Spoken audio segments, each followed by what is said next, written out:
ভাবলাম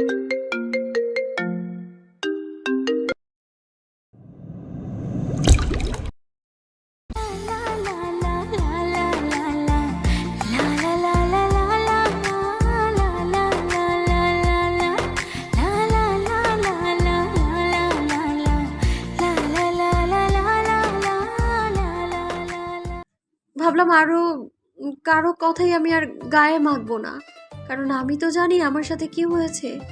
পরের দিন সকাল 9টায় ম্যানেজার ফোন করলো। মাই, তুমি যে কাজগুলো পেন্ডিং রেখেছো সেগুলো স্যারকে ইনফর্ম করতে বলেছে, আর রেজিগনেশনটা নিয়ে আসতে বলছে। ঠিক আছে, আসছি।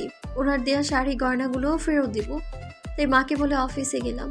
এখানে এসেও সমালোচনার পাত্রী হলাম। এখানেও কারো বাকি নেই জানতে। খুব কান্না পাচ্ছে, নিজেকে সামলাতেই পারছি না। উনি ওনার চেম্বার থেকে বেরিয়ে এলো। কি হয়েছে এখানে? এত শব্দ কেন? যে যার কাজে যান। আমার দিকে একবার তাকালো, তারপর চলে গেল। আমি ওনার চেম্বারে গেলাম। এই কাজগুলো বাকি আছে দেখিয়ে বললাম। উনি শুধু বলছে। তারপর রেজিগনেশন লেটার দিলাম। উনি সেটাতে সাইন করে অ্যাকসেপ্ট করলো। সব শেষে শাড়ি গয়নাগুলো ফেরত দিলাম। তখন আমার দিকে রেগে তাকালো। ওনার রাগে এখন আমার ভয় লাগছে না। কাউকে কিছু দিলে আমি সেটা কখনো ফেরত নেই না, না নিলে কোথাও ফেলে দাও। মাহি চলে গেল। এবার নিশ্চয়ই বুঝতে পেরেছো মাহি, অপমান জিনিসটা কেমন লাগে। আমি তোমাকে যতই ভালোবাসি মাহি, কিন্তু তোমার অপমান আমি হজম করতে পারিনি। সবার সামনে তুমি আমাকে রিফিউজ করেছো, অপমান করেছো। আমি সেটা মেনে নিতে পারিনি। সেদিন রাতেই আমি প্রমিস করেছিলাম এর কি শাস্তি আমি তোমাকে দেব। অপমানটা আমি করেছি, এর সমাধানও আমিই করব। বেশি দিন এই অপমান তোমাকে সহ্য করতে হবে না। অবশ্যই এর পেছনের মূল উদ্দেশ্য ছিল তুমি যাতে আমাকে বিয়ে করতে বাধ্য হও। I am sorry dear. আমি চলে আসলাম আমার চেম্বারে। জিনিসগুলো ওখানেই ফেলে বাসায় চলে আসলাম। মা এখন সারাদিন গম্ভীর হয়ে থাকে। এত দ্রুত আমার জীবনটা শেষ হয়ে যাবে ভাবিনি। সন্ধ্যায় কে একজন বাসায় আসলো, মায়ের সাথে কথা বলছে। জি বসুন। আপনাকে তো চিনতে পারলাম না। আমি আরমান চৌধুরী, আসফি চৌধুরীর চাচা। ও আচ্ছা। আমি আসফির কাছে মাহির ব্যাপারে সবটাই শুনেছি, আর আপনিও নিশ্চয়ই জানেন আমার ভাতিজা ওকে পছন্দ করে, আর এত কিছুর পরেও ওকে বিয়ে করাতে চাই। আসফির ব্যাপারে আমি আপনাকে সব কিছু বলেছি। বুঝতে পেরেছি। ও অনেক ভালো ছেলে। আমার কোনো আপত্তি নেই এই বিয়েতে। আমি তাদের কথাগুলো শুনে আর ঘরে থাকতে পারলাম না, বেরিয়ে এলাম। মা, তুমি কিভাবে এই বিয়েতে রাজি হলে? তুমি তো সবকিছু জানো আমি কেন বিয়েটা করতে চাই না। তারপরেও চুপ কর তুই। তুই যা ভাবছিস তা একদমই অযৌক্তিক। আর আমি চাই তুইও এই বিয়েটা কর, এটাই আমার শেষ কথা। মা, তুমি আমার আশরাফিকে যা ভাবছো ও একদমই সেরকম না। ওর মতো ছেলে লাখে একটা মিলে। নিজের ভাতিজা বলে বলছি না। এটাই তোমার শেষ ইচ্ছে, তাই না মা?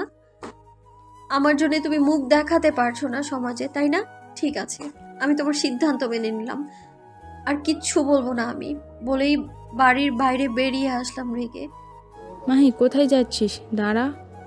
হ্যালো, আসবি? মাহি রাগ করে বেরিয়ে গেছে। কি? ঠিক আছে, আমি দেখছি। ভাবি, আপনি চিন্তা করবেন না, আসফি ওকে ফিরিয়ে নিয়ে আসবে। আত্মহত্যা পাপ না হলে এতক্ষণে জীবনটা শেষ করে দিতাম। মাই যখন আমায় বুঝলো না, তখন আর এখানে থেকে কি করব? চারপাশ অন্ধকার লাগছে আমার। কেউ মনে হচ্ছে মাথার পেছনে ভারী কিছু দিয়ে আঘাত করলো। এত রাতে মেয়েটা বাড়ি থেকে বেরিয়ে পড়লো? এত সাহস! কিসের এত রাগ তোমার? মেয়ে মানুষ এত জেদ কিভাবে করো সেটাই আমি দেখব। রাস্তার মাঝখানে এত ভিড় কেন? উফ, অসহ্য লাগছে আমার। ওকে খুঁজতে আমার দেরি হয়ে যাচ্ছে।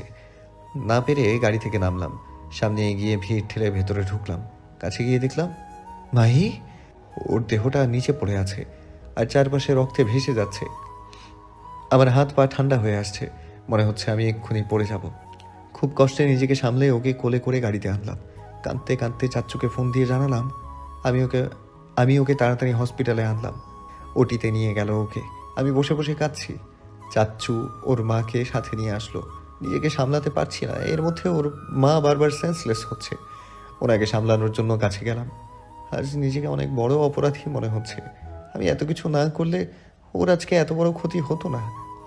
ওর কিছু হয়ে গেলে আমি থাকতে পারবো না, মরেই যাব। মিনিমাম 3.5 ঘন্টা পর ডাক্তার বেরিয়ে এলো। আমরা দৌড়ে গেলাম ওনার কাছে। ও ও কেমন আছে? ও ঠিক আছে তো? কি হলো, কথা বলুন। আসলে ওর যা অবস্থা তাতে ওর 85% বাঁচার আশঙ্কা নেই। অনেক ভারী জাতীয় মানে রড বা লোহা জাতীয় কিছু দিয়ে আঘাত করেছে। এমন জায়গায় আঘাতটা করেছে যেখানে ওর এর আগেও অনেক বড় একটা অপারেশন হয়েছে, আর সেটাও অনেক বড় একটা আঘাত ছিল। কথাগুলো শুনেই আমি পাথরের মতো হয়ে গেলাম। আমরা আমাদের যথাসাধ্য চেষ্টা করছি। আর এই অপারেশনে সব থেকে এক্সপার্ট যিনি ডাক্তার দুপুর হাসান, তিনি আসছেন। আল্লাহ পাক সহায় থাকলে উনি পারবেন অপারেশনটা সাকসেসফুল করতে। আপনারা ভেঙে পড়বেন না, এখনো কিছুটা আশা রাখছি আমরা। আমি কাঁদতে কাঁদতে পাশে তাকালাম, দেখলাম মাহির আম্মুও কষ্টে পাথরের মতো হয়ে গেছে। আসবি বাবা, তুই নিজেকে সামলা, তোকে তো শক্ত হতেই হবে। তুই মাহির মায়ের কাছে যা, ওনাকে গিয়ে দেখ। চাচু, আমি জাস্ট 1 আওয়ারের ভেতর তার লাশ চাই, যে ওর এই অবস্থা করেছে। আমি এখনই খোঁজ নিচ্ছি, তুই ওনার কাছে যা। আমি ওনার পাশে গিয়ে বসলাম। মামুনি, উনি আমার দিকে অবাক হয়ে কিছুক্ষণ তাকালো, কিন্তু কোনো প্রশ্ন করলো না। হয়তো করলে আমি এক্ষুনি বলে দিতাম, আমি তোমার সেই বাধ্য আসবি। মানুষটা আঘাত পেতে পেতে তার সব অনুভূতি নষ্ট হয়ে গেছে। আমি বলা শুরু করলাম, মাহিয়ের আগেও মাথার পেছনে আঘাত পেয়েছিল, কিন্তু সেটা কিভাবে? এবার মামুনি কেঁদেই দিল, তারপর চোখটা মুছে বলা শুরু করলো। সেদিন রাতে আমি আর আশরাফ ভাই মাহিকে নিয়ে পালিয়ে যাচ্ছিলাম পিছনের সিঁড়ি দিয়ে এয়ারপোর্টে যাব বলে। ওই দিন যারা আমাদের ওপর হামলা করেছিল ওরা আমাদের আটকানোর জন্য সামনে আসছিল। মাহিকে আমার কোলে থেকে কেড়ে নেওয়ার চেষ্টা করছিল। এদিকে আশরাফ ভাই ওদের আটকানোর চেষ্টা করছিল, কিন্তু পারছিল না। এক সময় একজন মাহিকে আমার কোল থেকে ছিনিয়ে নিয়ে মাইকে নিয়ে চলে যাচ্ছিল। আমি আটকাতে গেলে সে মাইকে কোল থেকে নিচে ফেলে দেয়। আমি দৌড়ে ওর কাছে গেলাম। আশরাফ ভাই বলল, ভাবি তুমি ওকে নিয়ে পালো, আমি সামলে নিচ্ছি ওদের। আমি ওকে নিয়ে পালাচ্ছিলাম, তখন মাহির মাথা থেকে রক্ত ভেসে যাচ্ছিল। তাড়াতাড়ি হসপিটালে নিয়ে গেলাম। ওরা ওকে ওটিতে নিয়ে গেল। অনেকক্ষণ পর আশরাফ ভাইকে ফোন করলাম ওনার খোঁজ নেওয়ার জন্য। উনি ঠিক আছে। আমি ওনাকে হসপিটালের ঠিকানা দিয়ে দিলাম। ওই দিন আর আমার দেশে ফিরতে পারিনি। তারপর ডাক্তার বেরিয়ে এলো। আজকের মতো ওই দিন ডাক্তার এসে বলল ওর বাঁচার আশঙ্কা কম। আশরাফ ভাই এসে আমাকে সামলাচ্ছিলেন। অনেকক্ষণ পর অপারেশনে শেষ হলো। সেই দিন খোদাওয়ালা ওর সহায় ছিল। ডাক্তার এসে বলল ও বেঁচে গেছে, কিন্তু পুরোপুরি সুস্থভাবে না। ওর মস্তিষ্ক ও স্বাভাবিকভাবে পারেনি, ও পাগল হয়ে গেছিল। আর 1 মাস পর ওকে নিয়ে দেশে আসি। অনেক সময় লেগেছিল সুস্থ হতে। সুস্থ হলেও ওর আগের কোনো কিছুই মনে ছিল না। অনেক অল্প বয়সে ওর বড় আঘাত ও নিতে পারেনি, তার এই অবস্থা হয়ে গেছিল। আমি ওর মা, আমাকেও চিনতে পারেনি। সব সময় ওর কাছে থাকতাম বলে এইটুকু বুঝতে পেরেছিল আমি ওর আপন কেউ। নতুন করে ওকে আমাকে চিনালাম আমি ওর মা। এত কিছু বললো বাবা, কিন্তু এই ঘটনাটা তো আমাকে বলেনি। অবশ্য বলার সময়টুকু যে সে পায়নি। ভাবতে ভাবতেই ফোনটা বেজে উঠল। চাচু ফোন করেছে। আমি ফোন নিয়ে উঠে চলে আসলাম। হ্যাঁ চাচু, বলো। কি এত দূর চলে এসেছে?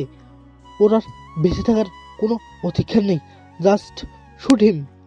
ও তাই আল্লাহ পাক ওর বুঝতে পেরেছে ওর আর বাঁচার প্রয়োজন নেই, তাই ট্রাকের নিচে চাপা পড়ে মরেছে। আচ্ছা ঠিক আছে, তুমি চলে এসো, দরকার আছে। কথা বলা শেষ করেই দেখলাম আমার বয়সে একজন ডাক্তার অপারেশন থিয়েটারে ঢুকলো।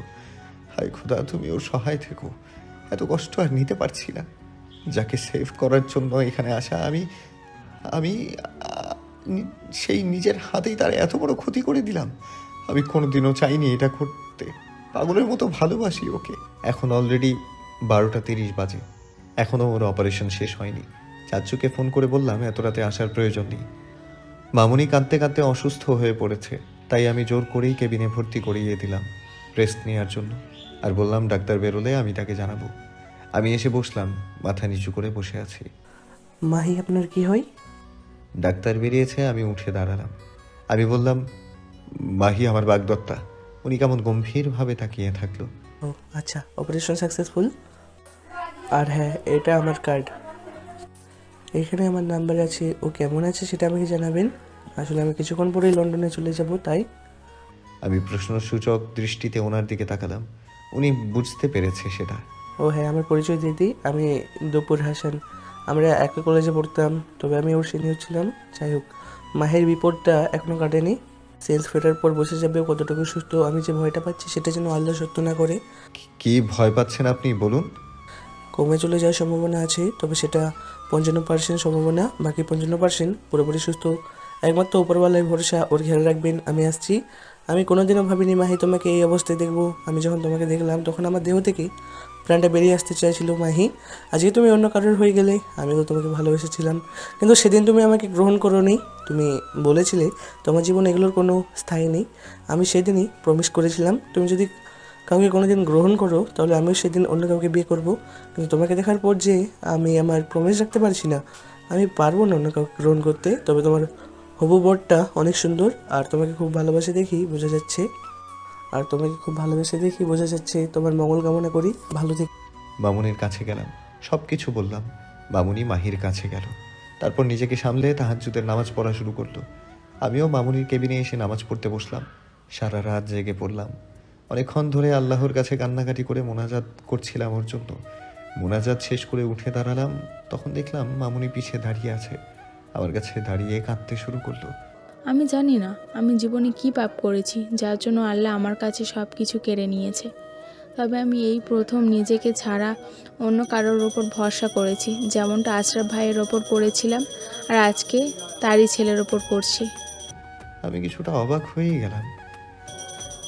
তুমি তোমার পরিচয় না দিলেও আমি তোমাকে ঠিকই চিনেছি যখন তুমি আমাকে মামুনি বলে ডাকলে। আমি মামুনিকে জড়িয়ে ধরে কেঁদে দিলাম। মামুনি, তোমরা চলে আসার পর আমি তোমাদেরকে ভুলে থাকতে পারিনি, মাহিকে ভুলে থাকতে পারিনি। ছোটবেলায় বাবার কাছ থেকে অনেক শুনেছি তোমরা কোথায়, কেন এখান থেকে চলে গেলে। তুমি জানো বাবা, বলতে গিয়েও থেমে গেলাম। এই মুহূর্তে এসব কিছু বলা ঠিক হবে না। আমি বুঝতেই পেরেছি তোর ভালোবাসা মিথ্যে হতে পারে না। তুই পারবি ওকে ওর ভুল ধারণা থেকে বের করতে। ও ওর বাবার আর কিছু না পেলেও ওর দুটো জিনিস পেয়েছে, রাগ আর জেদ। যেভাবেই হোক তুই ওকে বুঝিয়ে দিবি যে সব পুরুষেরাই এক হয় না। মামুনি, আমিও যে জেতের বসে ওর সাথে অনেক বড় একটা অন্যায় করে ফেলেছি, শুধুমাত্র ও যাতে বিয়ে করতে বাধ্য হয়। মামুনিকে সব বললাম, মাহিকে তুলে নিয়ে যাওয়ার ঘটনা। মামুনি শুনে কিছু বলতে গিয়ে চুপ করে থাকলো কিছুক্ষণ, তারপর বলল, যেটা নষ্ট হয়ে গেছে সেটা আর ফিরে আসার না, কিন্তু ওকে বিয়ে করার এই পদ্ধতিটা ভুল ছিল তোর। যাই হোক, এটা যেন কোনোদিনও না জানতে পারে, জানলে ও আর তোর কাছে থাকতে চাইবে না। ওর যে ভুল ধারণা আছে তাহলে সেইটাই ওর কাছে সত্যি বলে মনে হবে। কথা বলতে বলতে ভোর হয়ে গেল, ফজরের আজান দিয়েছে। আমি আর মামুনি নামাজ আদায় করলাম। খুব সকালে চাচ্চু চলে এসেছে। চাচ্চু, মামুনি আমাকে চিনতে পেরেছে, আর মাহির কথাগুলোও বললাম। যাক, আল্লাহ ভরসা, উনি সব কিছুই ঠিক করে দিবি। তুমি এক কাজ করো, মামুনিকে আমার বাসায় নিয়ে যাও, ওখানেই থাক মামুনি। আমি মামুনিকে গিয়ে বললাম আমার বাসায় যেতে। মামুনি যেতে রাজি হচ্ছিল না, তারপর অনেক কষ্টে রাজি করিয়ে পাঠিয়ে দিলাম। আর আমি এখানেই থেকে গেলাম, কারণ এখনও মাহির লাইফ রিস্ক আছে, যে কোনো সময় আবার অ্যাটাক করতে পারে ওরা। 3 দিন পর। মামুনি, তুমি ওর কাছে যাও, আমি এখন ওর সামনে যাব না। ঠিক আছে। আজকে ভোরে ওর সেন্স ফিরেছে, ও একদম সুস্থ আছে, আল্লাহ পাকের অশেষ কৃপা। তারপরের দিন ওকে ওর বাসায় নিয়ে গেল। আমার বাসায় ওকে নিয়ে যেতে চাইলাম, ও আসতে চাইল না। ও সুস্থ না হওয়া পর্যন্ত ওর বাসায় থাকা শুরু করলাম, যদিও ওর সেটা পছন্দ ছিল না। আমি সেবা করতে গেলেও ও আমাকে বাধা দেয়, আমি জোর করেই করি।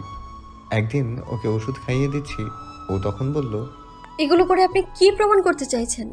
অনেক ভালোবাসেন আপনি আমায়, কিন্তু ঠিক কতদিনের জন্য সেটা? আমি ওর কথার কোনো উত্তর না দিয়ে বেরিয়ে আসতে গেলাম, তখন দেখলাম মামুনি দরজার কাছে দাঁড়িয়ে আছে। আমি শুধু একবার তাকিয়ে চলে আসলাম। মাহি, এখন কেমন লাগছে মা? আগের থেকে বেটার ফিল করছি। মা, আজকে তোকে আমি কিছু কথা বলবো, তুই শুধু শুনবি। ভালো খারাপ উভয়ে মিশিয়ে পৃথিবী তৈরি। সেখানে কিছু মানুষ ভালো বাস করে আর কিছু খারাপ, তাই বলে সবার খারাপ না। এখানে কেউই একা বাস করতে পারে না। আমাদের আদি পিতা আদম এর জন্য এই আল্লাহ পাক একজন সঙ্গী সৃষ্টি করেছিল, তার একাকিত্ব দূর করার জন্য। আমি কি বলতে চাইছি তুই সেটা বুঝতে পারছিস? তার মানে আমাকে বিয়েটা করতেই হবে, তাই তো? ঠিক আছে। মা আমার কপালে চুমু দিয়ে চলে গেল, কিন্তু আমি যে নিজের মনকে কোনোভাবেই তোমার মতো করে বুঝে দিতে পারছি না মা। জানি না কি হবে, কিন্তু আমি শুধু তোমার কথা রাখার জন্যই বিয়েটা করব 2 মাস পর। আজকে মাহিকে বিয়ে করে নিজের ঘরে নিয়েছি, তবে আর সবার মতো ও বউ সাজিনি। যেভাবে ছিল সেভাবেই বিয়ে করেছে, তাই নিজেকেও বরের মতো করে উপস্থাপন করিনি। মামুনি ওকে অনেক বকাবকি করছিল এভাবে থাকার জন্য। তারপর আমি মামুনিকে বলেছি ও যেভাবে থাকতে চায় সেভাবেই থাকুক। মামুনি আমাকে পরে ডেকে কিছু কথা বলল। কথাগুলোর সারমর্ম এটাই ছিল যে আমি যেন ওকে নিজের মতো করে চলতে না দিই, ভালোবাসা শাসনের উপর রাখি। শুনে ভালোই লাগছিল, আর আমারও অলরেডি ভাবা হয়ে গেছে বিয়ের পর আমি ওকে কিভাবে রাখবো। কিন্তু একটা জায়গায় চিন্তা, ওর কথা কার্যকলাপে আমার মাথা গরম হয়ে গেলে ওর সাথে কি করব সেটা জানি না। মাথা গরম হয়ে গেলে হাজারটা চেষ্টা করলেও নিজেকে কন্ট্রোল করতে পারি না। নেহাত সেদিনও অসুস্থ ছিল, তাই ওর কথা মুখ বুঝে সহ্য করে বেরিয়ে গিয়েছিলাম। না হলে ওই মুহূর্তে যে ওকে কি করতাম। যাই হোক, আমি এখন গাড়িতে বসে আছি, ওকে নিয়ে আমার বাড়িতে যাচ্ছি। সোনা, তোমার খুব গরম লাগছে? গরম লাগবে কেন? এসি চলছে আর আমি তো সিম্পল পোশাকেই আছি।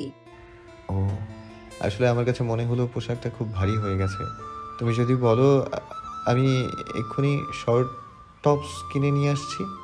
একদম না, একদম না, ওকে রাগানোর জন্যই বললাম। বিয়ের দিনেও কেউ এমন পোশাক পরে সেটা বোঝালাম। আজকে কোনো আয়োজন করিনি বাড়িতে, কাল করব। আমি নিজেই আগে ঘরে গিয়ে ওকে বরণ করলাম। ও তো চোখ গরম করে তাকিয়ে আছে আমার দিকে। ওকে আমার ঘরে নিয়ে এলাম। আমাকে কিছু বলতে যাবে তার আগেই আমি বললাম, দেখো, তুমি তো এটাই বলবে আমি যেন তোমার ঘরে না থাকি, এক বিছানায় না শুই, তুমি আমাকে স্বামীর অধিকার না দেয়া পর্যন্ত তোমার কাছে না আসি, এটসেট্রা। আমি আগে থেকেই বলে রাখছি এর কিছুই আমি মানতে পারবো না। আর তুমি আমার কাছে এটা আশাও করো না। এতদিনে আমাকে নিশ্চয়ই চিনে গেছো আমি কেমন। আর আমি তোমাকে বিয়ের আগেই টাচ করেছি, তাই আমার যখনই মন চাইবে তখনই আমি তোমার কাছে আসব। কারণ তুমি আমার স্ত্রী, তোমার উপর আমার পূর্ণ হক আছে। আর কি সব নিয়ম নীতি যেন আছে, দেনমোহর, কাবিন, কি যাই হোক, সব কিছুই আমি পরিশোধ করে দিয়েছি। তাই তুমি যে কজই দেখাও আমাকে আটকাতে পারবে না। বুঝেছো বাচ্চা? কি বলবো আপনাকে, ভাষা খুঁজে পাচ্ছি না। লুচু কোথাকার। কি বললে তুমি? ওর দিকে এগিয়ে গেলাম, ও ভয়ে পিছিয়ে গেল। ও কাম অন ডিয়ার, ছেলে মানুষ লুচু হবে না তো কি মেয়ে মানুষ হবে? আর ছেলে মানুষ লুচু না হলে তাকে ছেলে মানুষ বলে না। তো কি বলে? থাক, বললাম না, হয়েছে। এখন চলো, খেতে দাও আমাকে। কি? বাড়িতে তো 100 কোটি কাজের লোক, একটা কাজের জন্য আলাদা আলাদা মানুষ, তো আমি কেন খেতে দিব? কিন্তু রান্না করা আর খেতে দেয়া এটা বাড়ির বউদের করতে হবে, এটাই আমাদের বাড়ির নিয়ম। তো এতদিন কিভাবে খেলেন? এবার আমার সত্যি রাগ হয়ে গেল। এতদিন বউ ছিল না, তাই খেতে বাধ্য হয়েছি। আর এত কথা আমি শুনবো না, দিতে বলেছি দেবে। পারবো না। একদিন আসতে না আসতে অর্ডার করা শুরু হয়ে গেছে, অসহ্য। তুমি শিওর তুমি দেবে না? ভেবে দেখো। ড্যাম শিওর দেব না।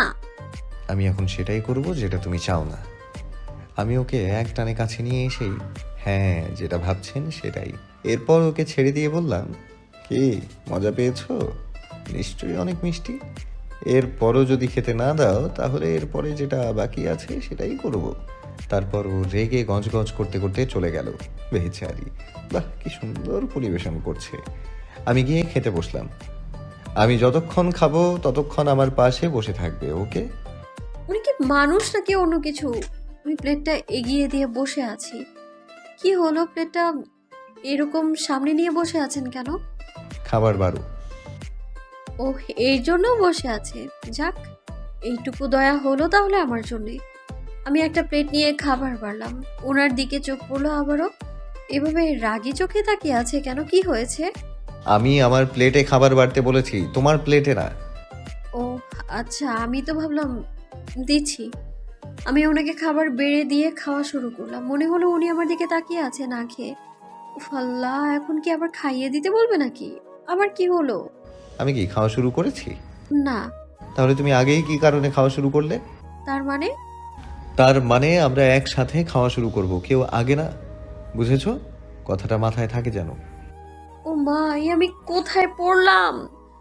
খাওয়া শেষ করে ঘরে গেলাম ওনার সাথে। এখন দেখছি উনি কি করে, ল্যাপটপ নিয়ে বিছানায় বসলো।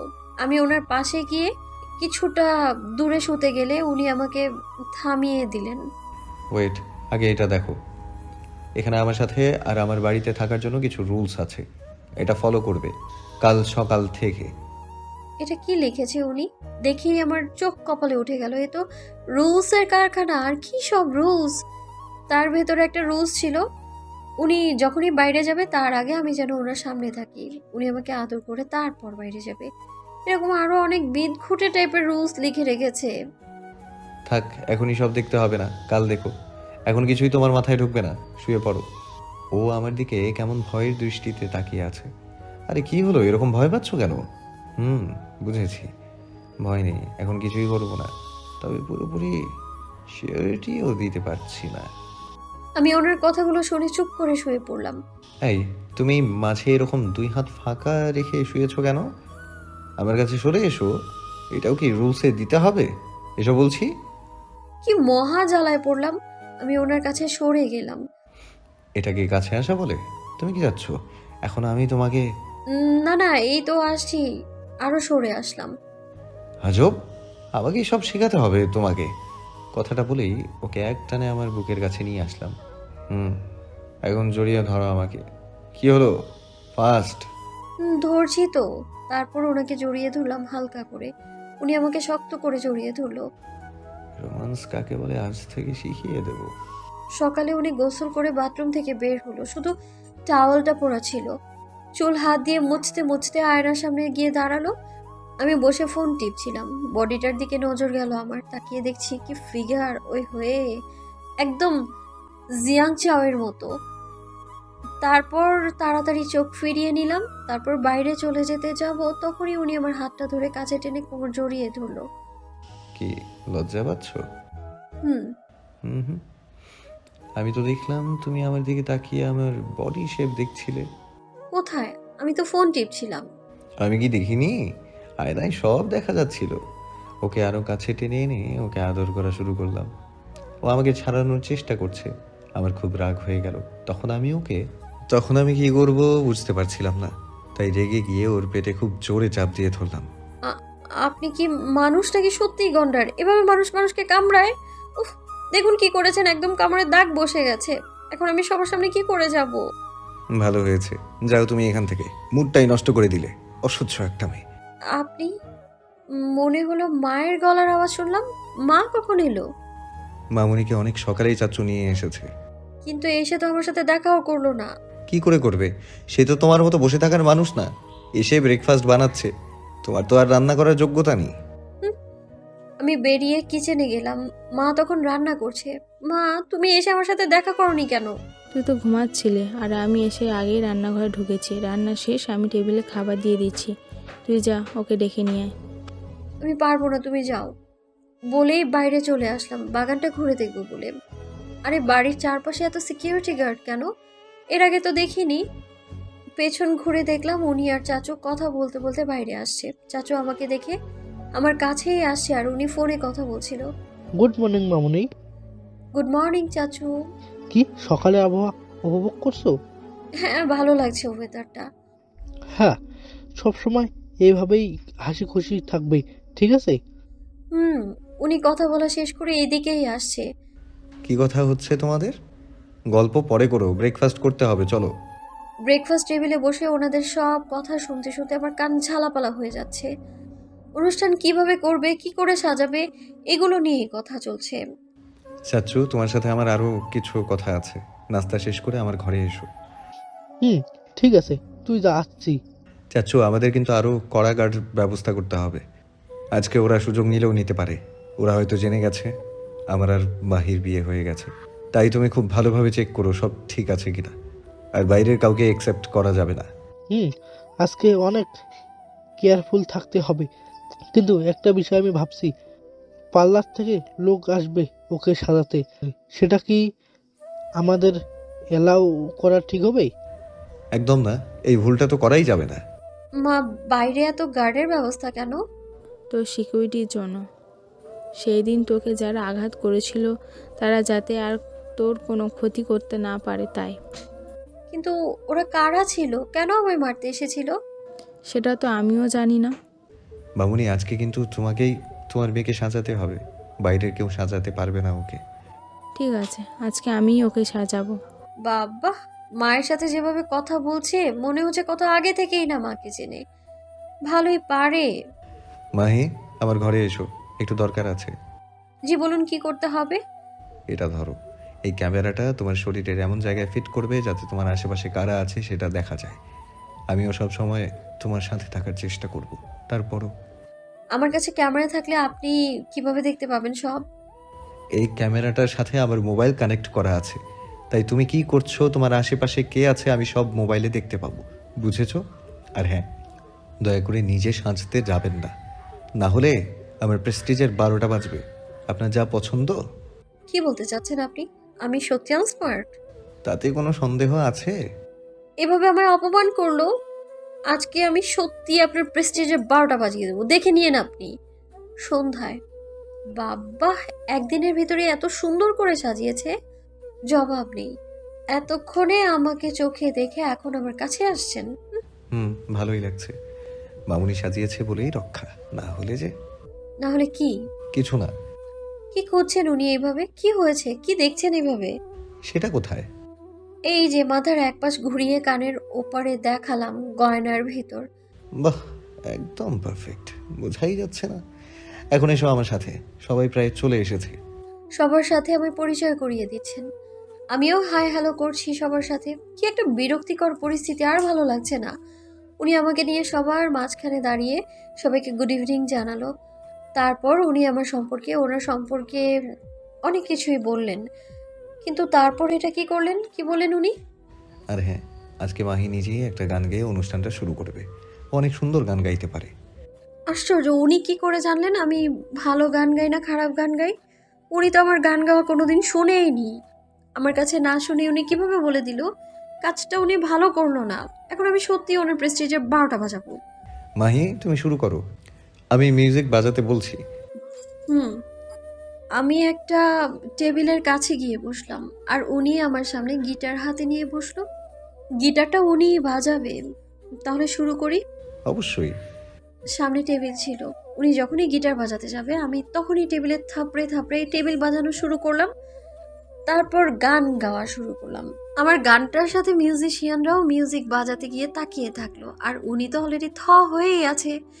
গানটা শেষ করে সবার দিকে তাকিয়ে দেখলাম সবার মুখগুলো কিরকম হা হয়ে আছে। আমার অবশ্য একটু লজ্জা লাগছিল, কিন্তু তার চেয়েও বেশি ভালো লাগছিল ওনার প্রেস্টিজের খিচুড়ি বানিয়ে দিয়ে ঝাক্কাস লাগছিল একদম। হঠাৎ পেছন থেকে একজন নাদুস নুদুস লোক তালি বাজানো শুরু করলেন। ওনার তালি বাজানোর শব্দ শুনে সবাই একে একে তালি বাজালো। তারপর ওই নাদুস নুদুস লোক তালি বাজাতে বাজাতে আমার কাছে এসে বলল, एक्सीलेंट मैन एक्सीलेंट, क्या गाती है आप? बंगाली होने के बाद भी आप कितनी अच्छे गाते हैं तमिल गाना, सुपर। ও থ্যাঙ্কস। তার মানে এ ইন্ডিয়ান? আর উনি তো লজ্জায় বারবার সবার মুখের দিকে তাকাচ্ছেন যে তারা কি ভাবলো। তারপর গরুর মতো করে চোখ দুটো করে মনে মনে গর্জন করেছে হয়তো। হুঁ, মাহি এটা ইচ্ছে করে গাইলো সবার সামনে আমাকে ছোট করবে বলে। ওর আজকে কপালে দুঃখ আছে। সবাই এখন আপনারা প্লিজ নিজের মতো এনজয় করুন। আমি উঠে যখন ওর কাছে যাব, ও তাড়াতাড়ি উঠে কিছু গেস্টদের কাছে গিয়ে দাঁড়ালো। কি মনে করেছো তুমি কতক্ষণ এভাবে আমার থেকে পালাবে? পার্টি শেষ হোক, তোমাকে দেখছি। তোমার প্ল্যানিং আমি বুঝে গেছি। এখন থেকে তোমাকে চোখে চোখেই রাখছি। ওরা কিছু স্পেশাল গেস্টদের সাথে আমরা খেতে বসলাম। আমি ওনার ভয়ে মায়ের পাশে গিয়ে বসতে যাব তার আগেই উনি এসে মায়ের পাশে বসে পড়লো, আর আমাকে ওনার পাশের সিটে হাত ধরে টেনে ঠাস করে বসিয়ে দিল। এখন তো ওনার পাশে বসে আমি কিছুই করতে পারবো না। না, আর হলো না। কিছুক্ষণ পর আমাদের খাবার সার্ভ করা হলো। তো এই যে বড় একটা মুরগির রান দেখে মাথায় শয়তানি বুদ্ধিটা চলেই আসলো। এগুলো করতে আমার নিজের কাছেই লজ্জা লাগছিল, কিন্তু উনি সব সময় আমার ছোট করে কথা বলে। আমি এত স্মার্ট হওয়া সত্ত্বেও আমাকে আনস্মার্ট বলে। তাই ভেবেছি ওনার সামনে নিজেই আনস্মার্ট সাজবো। ওনাকে তো আর আনস্মার্ট করা যাবে না, আমি সাজলে ওনার প্রেস্টিজ যাবে। আমি এখন ভাবছি এই রানটাকে ঠিক কিভাবে কাটলে ওটা ছুটে সামনে পড়বে। বুঝে গেছি। তুমি কি ভেবেছো আমি বুঝিনি কিছু? তুমি ঠিক কি করবে এখন? রানটার দিকে তাকানো দেখেই আমি বুঝতে পেরেছি আমার নজর এখন তোমার দিকেই আছে শুধু। আমি প্রস্তুতি নিচ্ছি রানটাকে খুন করার জন্য, মানে ছুরি দিয়ে যেভাবে মানুষকে খুন করা হয় ঠিক সেইভাবে ছুরিটা উঁচু করে যখনই রানটা কাটতে যাব তখনই উনি আমার হাতটা ধরলেন। কি হয়েছে ডিয়ার, তুমি এভাবে এটাকে কাটছো কেন? ও, আঙ্গুল কেটে গেছে? আমাকে বলবে তো, দাও আমি তোমাকে হেল্প করছি। কি ভাবছো আমি কিছু বুঝি না? ভালোভাবে খাবারগুলো খাও, তারপর তোমাকে দেখছি। এটা কি হলো? উনি বুঝে গেল? তাহলে তো আর কিছুই করা যাবে না। খাওয়া শেষ করে আমি দাঁড়িয়ে আছি মুডটা খারাপ করে, হঠাৎ করে উনি পাশে এসে দাঁড়ালেন। একটু ফিল্মি ফিল্মি হয়ে গেছে, প্ল্যানিংগুলো চেঞ্জ করো। কথাটা বলে ওর মুখের দিকে তাকালাম, রেগে তাকিয়ে আছে। তারপর আমি অন্য সব গেস্টদের সাথে কথা বলতে চলে গেলাম। পার্টি শেষ করতে করতে অনেক রাত হয়ে গেছে। ঘরে এসে দেখলাম ও ওয়াশরুম থেকে ফ্রেশ হয়ে বেরোলো। ওকে দেখে মনে পড়লো ও আজকে যে কাজটা করেছে তার তো একটা শাস্তি দেয়া দরকার। আমি জামা কাপড় ছেড়ে হাফ কোয়ার্টার একটা প্যান্ট পরলাম। মাহি, এদিকে এসো। কি হয়েছে, এভাবে চিল্লাচ্ছেন কেন? আসলে আমি এতটাই টায়ার্ড, ওয়াশরুমে গিয়ে ফ্রেশ হওয়ার এনার্জিটুকুও নেই। তো আমি কি করব? তুমি টাওয়েলটা ভিজিয়ে আমার পুরো শরীরটা মুছে দাও। কি? হ্যাঁ, আর শোনো, হালকা গরম পানিতে টাওয়েলটা ভিজিয়ে এনো, একটু শীত শীত লাগছে। তার থেকে আমি আপনাকে কোলে করে নিয়ে গিয়ে ফুটন্ত পানিতে চুবিয়ে আনি। এই, তুমি আমাকে সত্যিই করে নিবে? প্লিজ নাও না, তাহলে ফুটন্ত পানিতে চুবিয়ে আনলেও সমস্যা নেই। এই থামুন তো, আমি পারবো না এগুলো করতে। ভাই, আমার সত্যিই খুব খারাপ লাগছে। আমার মাথা গরম হয়ে গেলে কি করব আমি নিজেও জানি না, তাই ভালোভাবেই বলছি, যাও। যাচ্ছি। টাওয়েল এনে আমি ওনার সব জায়গায় মুছে দিলাম। এরকম মানুষ একটু লজ্জাও করে না? ওটা আমার আগেও ছিল না, এখন তো আরও থাকার কথা না। ধুর, আমি মুছে দিয়ে উঠে যেতে লাগলাম। মাহি, আর একটু কষ্ট করো, আমাকে ধরে একটু শুইয়ে দাও। উঠতে চড়তেও কষ্ট হচ্ছে, দাও না শোনা। মা গো, আমি কার কাছে এসে পড়লাম? ওনাকে ধরে শুইয়ে দিলাম। তার কিছুক্ষণ পর আমি এসে শুয়ে পড়লাম। এত তাড়াতাড়ি ঘুমিয়ে পড়লো? ওয়েট, তোমার ঘুম আমি ছোটাচ্ছি। মাহি, এই মাহি, কি ঘুম কানেও শুনছে না? মাহি! কি হয়েছে, এত রাতে এইভাবে সারের মতো চেঁচাচ্ছেন কেন? চেঁচাবো না তো কি করব? আমার পিঠটা একটু চেপে দাও, খুব ব্যথা করছে, ঘুম আসছে না। উনি কি আসলেই মানুষ? ঘুমিয়ে তো পড়েছিলাম, এবার ঘুম থেকে ডেকে তুলে সেবা করাচ্ছে। আর সহ্য হচ্ছে না আমার। ধুর ছাই। কাছে গিয়ে পিঠ চেপে দিচ্ছি, থামতেও বলছে না। কতক্ষণ হয়ে গেল, কি ব্যাপার? কোনো সারা শব্দ নেই, ঘুমিয়ে পড়লো নাকি? মুখটা ভালো করে দেখলাম, ঘুমিয়ে পড়েছে। উফ, শান্তি পেলাম। আমিও এসে শুয়ে পড়লাম। ভাবছি এখনো পর্যন্ত সেভাবে আমার কাছে আসার চেষ্টা করেনি। আমি তো ভেবেছিলাম বিয়ের পর থেকেই আমাকে। যাক, তাহলে এতটাও খারাপ না। এই একটা জিনিসই আমার একটু ভালো লাগলো, আজকে সকালে আমাকেই নাস্তা বানাতে হলো। মা কাল রাতেই চলে গেছে। অনেক করে বলেছিলাম থাকতে, থাকলোই না। ওনাকে কি কি যেন বলে তারপর চলে গেল। রান্নাঘরের সেলফগুলো এত উঁচু কেন? নিতেই তো পারছি না আমি কিছু। খাটো মানুষ হলে কি আর নাগাল পাওয়া যায়? পেছনে ঘুরে দেখলাম উনি মুখ চেপে হাসছে। কে খাটো? আমি মোটেও খাটো না, আমার হাইট যথেষ্ট পারফেক্ট। হ্যাঁ, যেভাবে জাম দিচ্ছিলে তাতে তো বোঝাই যাচ্ছিল কত লম্বা। নিজে তো একটা জিরাফ, তাই সবাইকে ছোট ভাবেন। আমার গলা জিরাফের মতো লম্বা না, আমি মানুষটা নিজেই অনেক লম্বা, আর লম্বা হওয়ার জন্য লাখ টাকা লাগে। অবশ্য খাটো মেয়েরা বউ হলে অনেক সুবিধা হয়। সুবিধা? কিসের সুবিধা? এই যে খুব সহজেই বুকের মধ্যে জড়িয়ে রাখা যায়, তারপর আদর করতেও খুব সুবিধা হয়। আমি ওনাকে আস্তে করে ধাক্কা দিয়ে সরিয়ে দিলাম। সরুন তো, আর আমাকে জিনিসগুলো পেরে দিন। হ্যাঁ, এখন আপনার রান্না করার সময় আমাকে হেল্প করতে হবে? আমার শেফগুলো কত লম্বা ছিল। হ্যাঁ, তো ওদেরকেই বিয়েটা করতেন। কি বলে ফেললাম? উনি রান্না করা জিনিসগুলো পেড়ে দিচ্ছেন আর আমার কথা শুনে পেছন ঘুরে রেগে তাকালো। উনি কিছু বলার আগেই সামনে থেকে সরে গেলাম আমি। কখন যে কি বলে মেয়েটা নিজেও জানে না, পাগল একটা। নাস্তা করে কিছুক্ষণ পর রুমে আসলাম। আজকে অফিস যেতে হবে, অনেক কাজ পড়ে আছে। বাথরুমে ঢুকবো গোসলের জন্য, তখন দেখলাম মাহি মনের সুখে গান গাইছে আর গোসল করছে। মাহি, তাড়াতাড়ি করো, আমি গোসলে ঢুকবো, অফিস যেতে হবে। বাড়িতে এতগুলো রুম থাকতে এই বাথরুমে কেন ঢুকতে হবে? অন্য বাথরুমে যান। আমি আমার রুমের বাথরুম ছেড়ে অন্য রুমে যাব কেন? আমি এখানেই ঢুকবো, দরজা খুলো। এই আপনি দেখতে পাচ্ছেন না আমি গোসলে যাচ্ছি। তো কি হয়েছে, আমি তোমার সাথেই করবো, খোলো বলছি। একটু জোরে ধাক্কা দিতেই দরজা খুলে গেল। ছিটকিনিটা আস্তে করে লাগানো ছিল, তাই খুলে গেল। আর খুলেই যেটা দেখলাম, তুমি গোসল না করে এভাবে বসে আছো কেন? তার মানে তুমি ইচ্ছে করেই আমার সাথে এগুলো করছিলে, আমাকে লেট করানোর জন্য? সরি সরি সরি, আমার ভুল হয়ে গেছে। আর করবো না আমি। বেরিয়ে যাচ্ছি, আপনি গোসল করুন। আমি বেরিয়ে যেতে গেলাম, উনি আমার সামনে এসে দাঁড়ালো। বেরোতে হবে না, এতক্ষণ গোসলের নাটক করছিলে, এখন সত্যি সত্যি গোসল করবে আমার সাথে। আমি ওর দিকে যত আগাচ্ছি ও তত পিছাচ্ছে। তারপর ও একদম মিশে গেল দেয়ালের সাথে। আমি যখনই দেয়ালে এক হাত দিয়ে ওকে আটকে ধরবো, ও তখন আমার এক পাশ দিয়ে দৌড়ে চলে গেল। আসলেই বাচ্চা। উফ, ওনাকে জ্বালাতে গিয়ে আমি নিজেই তো ফেঁসে যাচ্ছিলাম। আমি রুমের বাইরে চলে আসলাম। 15 মিনিটের মধ্যেই ডাক পড়ে গেছে। বলুন। তোমাকে আমার ডাকতে হলো কেন? আমি না তোমাকে বলেছিলাম আমি বাইরে যাওয়ার আগে তুমি আমার সামনে থাকবে?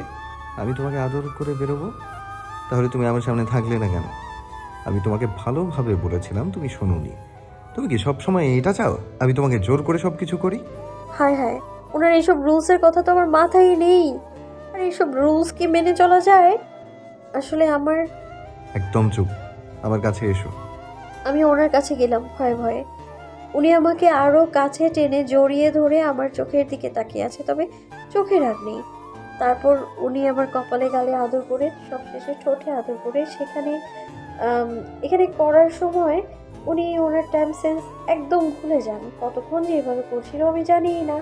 আর এদিকে আমারও অসহ্য লাগছিল এভাবে থাকতে। অনেকক্ষণ ওকে আদর করে তারপর ছাড়লাম। নেক্সট যেন এই ভুলটা আর না হয়। আসি। বাবা বাঁচলাম। আমি দিন দিন অধৈর্য হয়ে পড়ছি ওনার এসব ব্যবহারে। কোনোভাবেই নিজেকে এভাবে মানাতে পারছি না। আর সারাদিন এভাবে ঘরে পড়ে থাকাও সম্ভব না, কারণ আমার চিন্তা ভাবনা ছিল স্বাধীন জীবন, ঘর সংসার করবো সাজিয়ে গুছিয়ে। এরকমটা আমি কখনোই ভাবিনি। বিশ্বাস জিনিসটা এত সহজে আসতে চায় না। আমাকে যা করার খুব তাড়াতাড়ি করতে হবে। এভাবে আর থাকা সম্ভব না। দুপুরবেলা। মাহি, মাহি। কি ব্যাপার? উনি আজ দুপুরবেলায় চলে আসলেন যে? এই তো বলুন, কি হলো? চুপ করে আছেন যে? কিছুই হয়নি। তাহলে এভাবে ডাকলেন কেন? এমনি এসেই তোমার মুখটা দেখবো তাই। অদ্ভুত মানুষ আপনি। তোমার কাছে তো এগুলো অদ্ভুত লাগবেই। আচ্ছা, আপনাকে একটা কথা বলবো। এই, তার আগে এই আপনি আপনি বলাটা বন্ধ করো তো, অসহ্য লাগে। তুমি বলবা, না হলে পানিশমেন্ট আছে। আচ্ছা ঠিক আছে, ট্রাই করবো। এখন এটা বলুন, আই মিন বলো, তোমাকে যদি আনইজি লাগছে খুব, তুমি করে বলতে, নেক্সট টাইম থেকে ট্রাই করি প্লিজ। হুম। ঠিক আছে, এখন কথাটা বলি। ধরুন আপনি অনেক চেষ্টার পরেও আমি আপনাকে ভালোবাসতে পারলাম না, বা আপনার সাথে আর থাকতে চাচ্ছি না, তখন আপনি কি করবেন? কথাটা বলা শেষ করার আগেই উনি বসা থেকে উঠে আমাকে টেনে ধরলেন। রাগী লোকে তাকিয়ে আছেন আমার দিকে। আমি ভয়ে চোখ বন্ধ করে ফেললাম।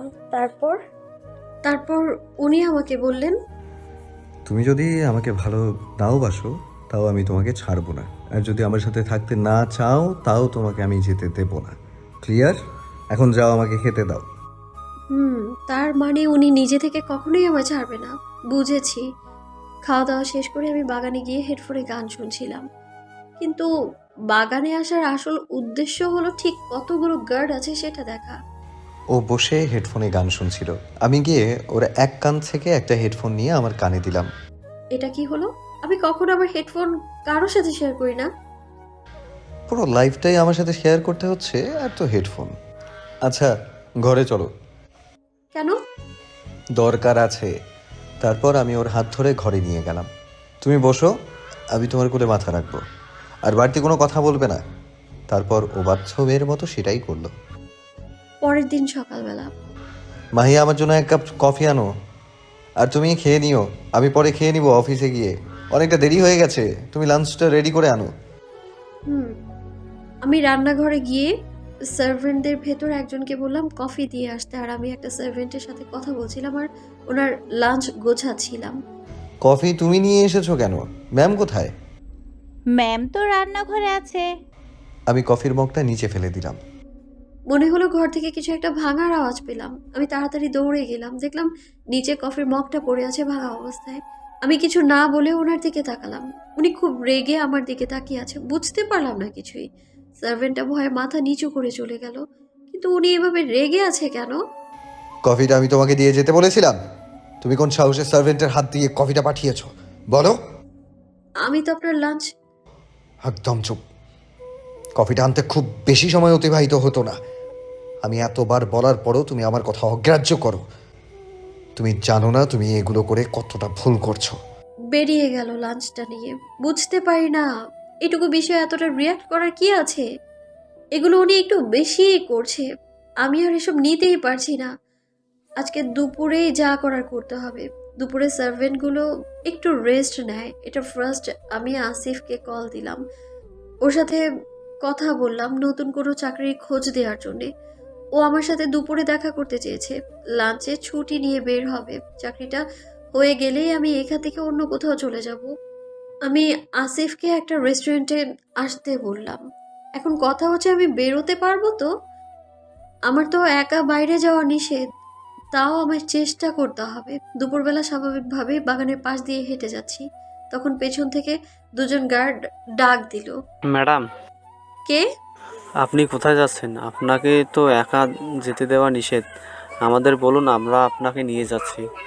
হ্যাঁ, তোমাদের স্যার লাঞ্চ নিয়ে যায়নি তো, তাই আমি যাচ্ছি একসাথে লাঞ্চ করব বলে।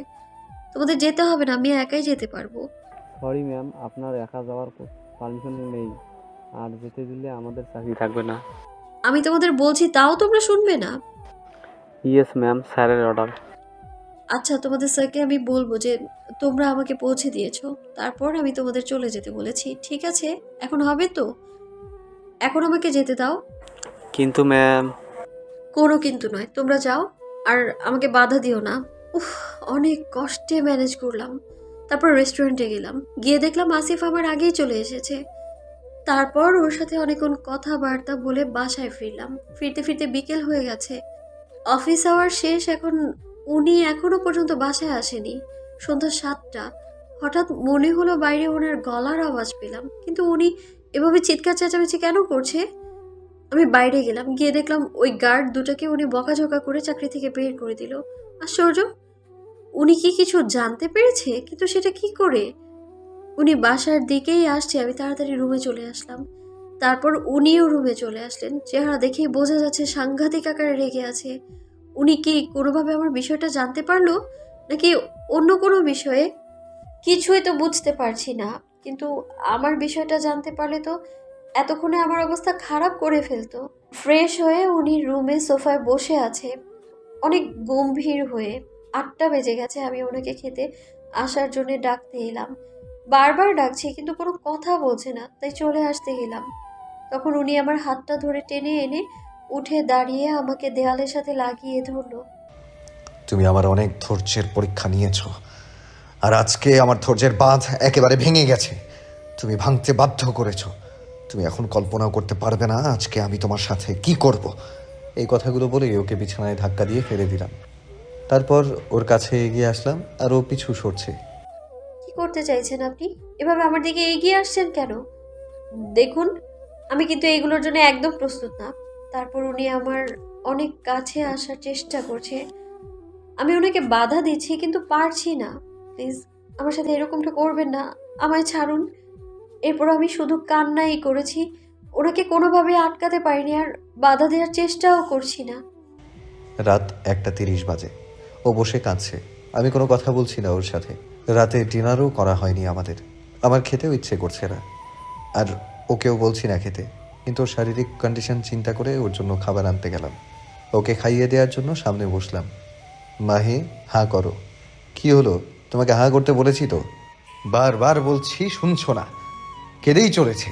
খাবার প্লেট রেখে আমি উঠে গিয়ে ঘরের ভেতর ভাঙচুর শুরু করলাম। কি করছেন কি আপনি? এভাবে ভাঙচুর কেন করছেন? থামুন, থামুন বলছি। উনি আমার কোনো কথাই শুনছেন না। আশফিক প্লিজ থামুন, কেঁদে কেঁদে বললাম। তারপর উনি থামলেন। তুমি তো এটাই চাও, আমি সব সময় অশান্তি করি, আমাকে শাস্তি দিতে চাও, তাই না? আর কত শাস্তি পাবো আমি, বলো? কথাগুলো শুনে ও একদম চুপ করে রইল। তারপর আমি নিজেকে কন্ট্রোল করে ওর কাছে গেলাম। ওর সামনে বসে চোখটা মুছে দিলাম। খাবারের প্লেটটা আবার হাতে নিয়ে ওকে খাওয়ানো শুরু করলাম। এখনও চুপচাপ খাচ্ছে, কোনো কথা বলছে না। খাওয়ানো শেষ করে ওকে শুইয়ে দিলাম। এরপর আমি ওর পাশে গিয়ে শুয়ে পড়লাম। ও দূরে সরে ছিল, ওকে কাছে টেনে জড়িয়ে ধরলাম। তারপর ওর কপালে একটা চুমু দিলাম। কিছুক্ষণ পর ওকে কিছু কথা বললাম। বাহি, তুমি কি আমাকে বোকা ভেবেছিলে? কথাটা শুনে ও আমার মুখের দিকে তাকালো। আমি ওর দিকে তাকিয়ে কথাগুলো বলা শুরু করলাম। কি ভেবেছিলে? তুমি কিছু করলে সেগুলো আমি জানতে পারবো না? তোমার এতদিনে বোঝা উচিত ছিল আমার পাওয়ার কতটুকু। তুমি এই বাড়িতে কখন কোথায় কি করো তা আমি সব সময় দেখতে পাই। এমনকি বাইরে কোথাও গেলে সেই ইনফরমেশনও আমি পাই। কি অবাক হচ্ছ? তাহলে শোনো, বিয়ের পর দিন থেকে তোমার বেশ কিছু বিহেভিয়ারে আমার খুব রাগ হচ্ছিল। তাও নিজেকে অনেক কন্ট্রোল করে রেখেছি। সেদিন আমি সকালে অফিসে যাওয়ার আগে তোমার ঠোঁটে চুমু দিয়ে গেছিলাম। গাড়িতে বসে যখন ফোনটা হাতে নিলাম তুমি কি করছো সেটা দেখার জন্য, তখন দেখলাম তুমি ওয়াশরুমে গিয়ে ঠোঁট ধুয়ে ফেললে। আর এটা তুমি একবার না বারবার করেছো। যতবার আমি এতক্ষণে নিশ্চয়ই বুঝতে পেরেছো এগুলো কিভাবে দেখতে পাই। হ্যাঁ, পুরো বাড়িতে সিসি ক্যামেরা ফিট করা। সেকেন্ড টাইম রাগ হয়েছিল সেদিন পার্টিতে, কারণ তুমি আমার বারণ করা সত্ত্বেও আসিফের সাথে কথা বলছিলে, হাসাহাসি করছিলে, সেখানেও চুপ ছিলাম। থার্ড টাইম রাগ হয়েছে সকালে যখন তুমি কফিটা আনোনি। তখন নিজেকে কন্ট্রোল করার জন্য বাসা থেকে বেরিয়ে গেলাম। আর আজ দুপুরে যে কাজটা করেছো সেটার পর আর নিজেকে কন্ট্রোল করতে পারিনি। যখন দেখলাম তুমি আসিফের সাথে ফোনে কথা বলছো, তাও আবার আমার কাছ থেকে পালানোর জন্য, তখন আমার মাথা খারাপ হয়ে গেল। আর তার উপর তোমার বাইরে একা বের হওয়া বারণ, সেগুলো জেনেও তুমি গার্ডগুলোকে সাথে নাওনি। তখন আমি অন্য দুজন বডিগার্ড পাঠালাম তোমার সিকিউরিটির জন্য, তবে ওদেরকে আমি তোমার সামনে যেতে নিষেধ করেছিলাম। তারপর সন্ধ্যায় বাসায় এসে ওই অপদার্থ দুটো গার্ডকে চাকরি থেকে বের করে দিলাম। এখন এটা বুঝতে পেরেছো তো, তুমি চাইলেও আমার থেকে পালাতে পারবে না। আর কেন তুমি পালাতে চাও বলো তো? আমি কি তোমাকে কম ভালোবাসি? আচ্ছা থাক, এখন আর কোনো কথা বলতে হবে না, ঘুমো তুমি। আর হ্যাঁ শোনো, তোমার ফোনটাও কিন্তু ট্যাপ করা। এটা শুনে ও আর একটু অবাক হলো। ঘুম থেকে সকাল সকাল উঠলো মাহি। উঠে গোসল করে আমার সব কিছু বলার আগেই করে দিচ্ছে, কিন্তু কোনো কথা বলছে না আমার সাথে। ও আমাকে কফি দিয়ে যখন চলে যাচ্ছিল তখন আমি ওকে পেছন থেকে গিয়ে জড়িয়ে ধরলাম। তারপর ওকে বললাম, মাহি আই এম সরি, কালকে তোমাকে ওইভাবে টর্চার করা উচিত হয়নি আমার। আমি সত্যিই তোমাকে কষ্ট দিতে চাই না, বিশ্বাস করো। আর শোনো, আজকে থেকে তুমি অফিসে জয়েন করছো, তবে আমার বিয়ে হয়ে। এবার এই কথা শুনে ও মুখ খুললো। কি আপনি কি পাগল? আমি আপনার বউ হয়ে আপনার অফিসেই আপনার পিএ হয়ে কাজ করব? সবাই ভাববে কি? আপনার লজ্জা লাগবে না? আমার তো এখন ভেবেই লজ্জা লাগছে। কি আর করবো বলো, এটা তুমি করতেই বাধ্য করেছো, কারণ যে কোনো সময় তুমি পালানোর চেষ্টা করতে পারো। তাই তোমাকে সব সময় আমার সাথে রাখার জন্য এটা ছাড়া আর কোনো উপায় নেই। এখন যাও, জলদি রেডি হয়ে নাও। এই দিনও দেখার বাকি ছিল। রেডি হয়ে ওনার সাথে অফিসে গেলাম। সবাই তো আমাকে ওভাবে দেখে অবাক। সবাই কানাকানি করছে, করাটাই স্বাভাবিক। কিন্তু আসিফকে চোখে বললো না। তার মানে বেচারা চাকরিটা গেছে। আরে আমার জন্য ওর চাকরিটা গেল। ওনার পিএ হয়ে থাকলেও বেশিরভাগ সময় আমাকে ওনার চেম্বারেই কাটাতে হয়। আমার চেম্বার খালিই পড়ে থাকে। আর যখন তখন কী সব আবদার করে, যে কোনো সময় কিস করে বসে, জড়িয়ে ধরে দুষ্টুমি করে। এরকমই একদিন দুপুরে লাঞ্চের সময় আমি ওনার খাবার রেডি করছি। মাহি, বাটনগুলো খুলো। কি? তোমার শার্টের বাটনগুলো খুলো। আপনি কি পাগল হয়ে গেলেন নাকি আজব? এখানে আপনি কি করতে যাচ্ছেন? উফ, তোমাকে দিয়ে কিচ্ছু হয় না, সব সময় খালি বেশি কথা বলো। আমি ওর দিকে যত এগোচ্ছি ও তত পিছাচ্ছে। আশফিক প্লিজ থামুন, কি করছেনটা কি? যে কোনো সময় কেউ চলে আসতে পারে। মাহি, আজকে বিকেলে চলো তোমাকে নিয়ে কোথাও ঘুরে আসি। ও তখন কম্বল গায়ে দিয়ে শুয়ে আছে। আরে তুমি এই গরমকালে কম্বল গায়ে দিয়ে শুয়ে আছো যে? শীত করছে খুব, তাই। তার মানে জ্বর লেগেছে নাকি? আমি ওর কপালে হাত দিয়ে দেখলাম সত্যি গা গরম, জ্বর লেগে গেছে। আমি ওকে ওষুধ খাইয়ে দিয়ে রেস্ট নিতে বললাম। এখন একটু সুস্থ লাগছে, মাথার যন্ত্রণাটাও কমেছে। বিছানা থেকে উঠে জানালার কাছে গিয়ে দাঁড়িয়ে বাগানটা দেখছিলাম। তারপর যা দেখলাম সেটা দেখে আমার বুকের ভেতরটা কেঁপে উঠল। সেদিন আমাকে যে তিনজন তুলে নিয়ে গিয়েছিল, সেই তিনটা ছেলে বাগানের ভেতর দিয়ে বাসার ভেতর ঢুকছে। আমি তাড়াতাড়ি দৌড়ে রুমের ভেতরে গেলাম। উপরে দাঁড়িয়ে দেখলাম আশফি ওদের সাথে কথা বলছে। কেমন আছো তোমরা? আসলে ওকে নিয়ে এই 3 মাস খুব বিজি ছিলাম, তাই তোমাদের সাথে যোগাযোগ করিনি, আর তোমরাও আমার সাথে কোনো যোগাযোগ করনি। আমরা বুঝতে পেরেছি ভাইয়া, তাই আমরা কেউ আপনার সাথে যোগাযোগ করিনি। আমি জানি তোমরা কেউ এগুলো পেশাগতভাবে করো না, তাও আমার জন্য কাজটা করেছিলে, তার জন্য অসংখ্য ধন্যবাদ। হ্যাঁ ভাইয়া, আমরা জানি যে আপনি ওনাকে কিছু করতেন না, তাই আমরা কাজটা করেছিলাম। আর তার জন্য আমি তোমাদেরকে টাকা দিয়ে ছোট করব না। তোমরা তো পড়ালেখা শেষ করেছো, তাই তোমাদের জন্য আমি চাকরি ঠিক করেছি আমার কোম্পানিতে। কাল থেকেই তোমরা জয়েন করবে। অসংখ্য ধন্যবাদ ভাইয়া, অনেক বড় উপকার করলেন আমাদের। এখন তাহলে আমরা আসি। হ্যাঁ, যাও। কথা বলা শেষ করেই পেছনে ঘুরলাম রুমে যাব বলে। ঘুরেই দেখলাম মাহি ড্রয়িং রুমে দাঁড়িয়ে আমাদের সব কথা শুনছে, কিন্তু ওর চোখে কোনো বিস্ময় বা রাগ কিছুই দেখছি না। মাহি, তুমি উঠে এসেছো কেন? তুমি কি এখন সুস্থ বোধ করছো? একটু আগেও খানিকটা অসুস্থ ছিলাম, কিন্তু এখন পুরোপুরি সুস্থ বোধ করছি। আশফি নিশ্চুপ। আশফি, তোমার একটা জিনিস আমার ভীষণ মুগ্ধ করেছে। এত বড় একটা অপকর্মের এত সুন্দর একটা পুরস্কার দিলে ওদেরকে। আমি সত্যি ইমপ্রেসড। কি অবাক হচ্ছো? হঠাৎ আপনি থেকে তুমিতে চলে আসলাম। আসলে আপনি করে সম্বোধন করলে না সম্মান অনেক বেশি দেওয়া হয়ে যাবে। আর তুমি এতটাই নিকৃষ্ট যে তোমাকে তুমি করেও সম্বোধন করা ঠিক না। কিন্তু আমি এর থেকে আর নিচে নামতে পারছি না। রিভেঞ্জ নিয়েছো না? Good job. ডাইনিং টেবিলে একটা ছুরি দেখতে পেলাম, দৌড়ে গিয়ে সেটা নিয়ে এসে ওর কলার চেপে গলার ছুরিটা ঠেকিয়ে ধরলাম। কি ভেবেছিলে তুমি আসবি? এগুলো আমি কোনোদিনও জানতে পারবো না? তোমাকে তো খুন করলেও আমার শান্তি হবে না। এগুলোর পরেও আমি বিশ্বাস করব তুমি ভালোবাসো আমায়? এটা কি ভালোবাসা বলে এটাকে?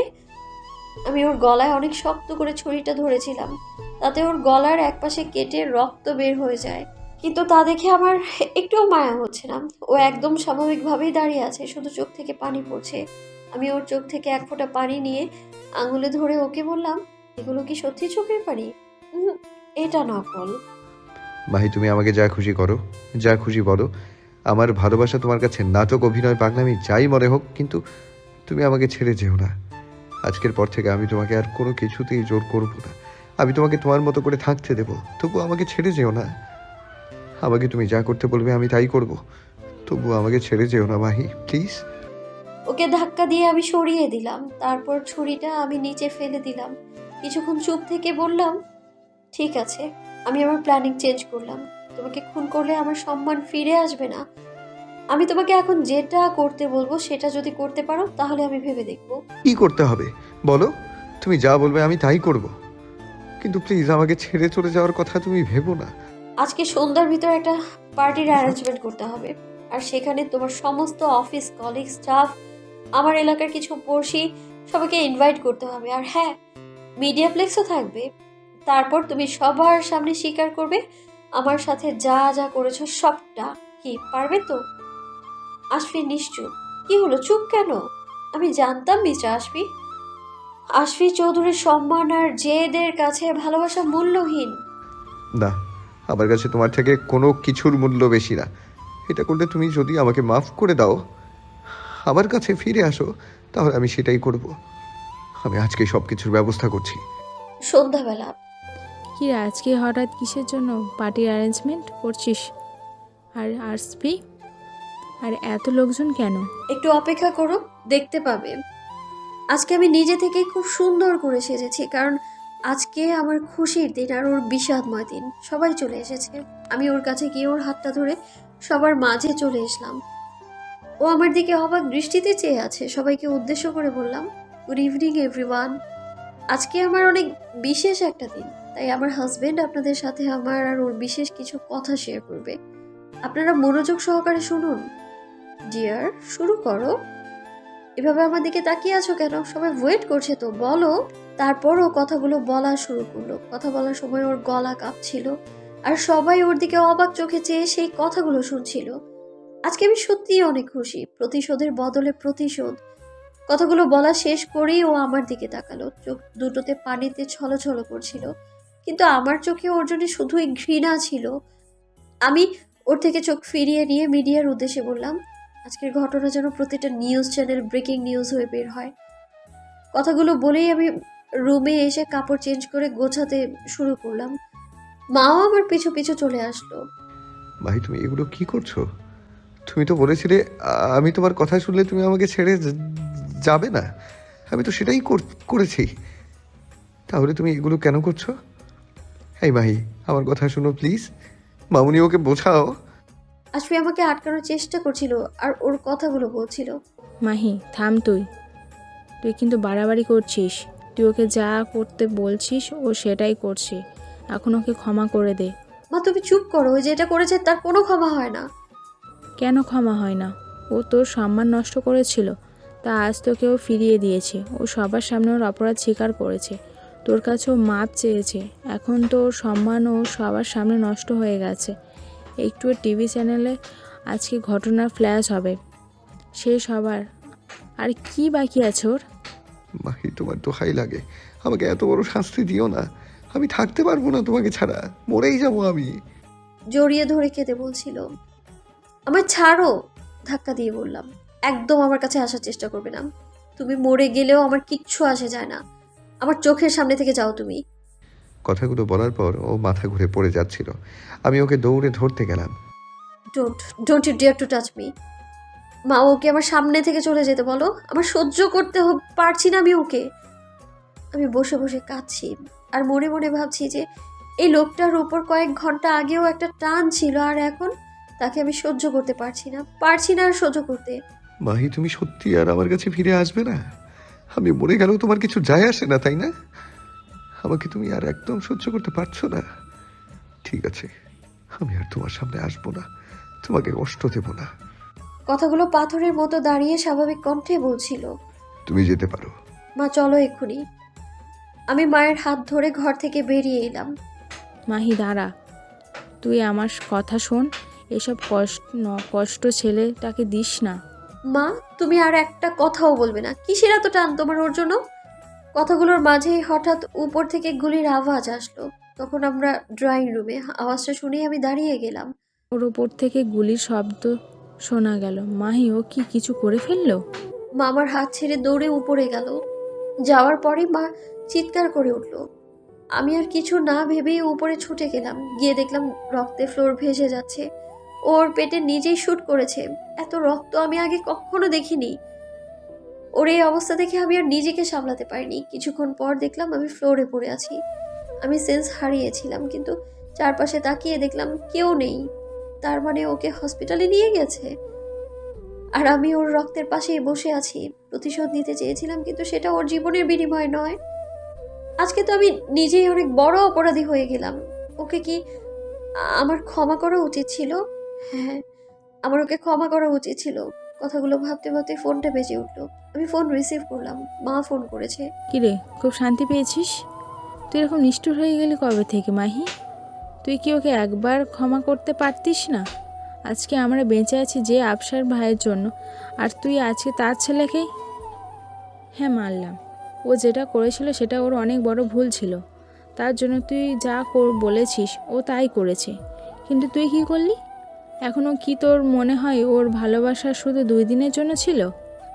আজকে যদি ওর কিছু হয়ে যায় তাহলে আমি তোকে কোনোদিনও মাফ করব না মাহি, কোনো দিনও না। কথাগুলো মা এক নিঃশ্বাসে বলে ফোনটা কেটে দিল। এখন তো আমার চারপাশ শুধু অন্ধকার লাগছে। আমি কল্পনা করতে পারিনি ও এরকম কিছু করবে। আমি বসে বসে ওর সাথে খারাপ ভালো স্মৃতিগুলো মনে করছিলাম।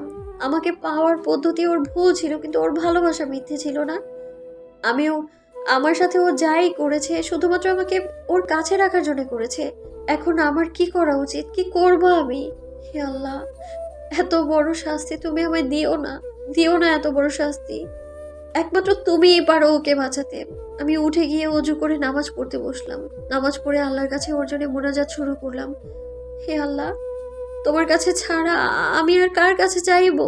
তুমি তো সব দেখেছো, একমাত্র তোমারই ক্ষমতা আছে।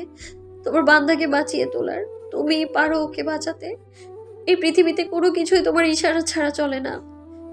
তাহলে তুমি ওকে আমার কাছ থেকে কেন ছিনিয়ে নিতে চাও? নিও না ওকে, একটাবার সুযোগ দাও ওর সঙ্গে বেঁচে থাকার। শুধু একটাবার সুযোগ দাও আমায়।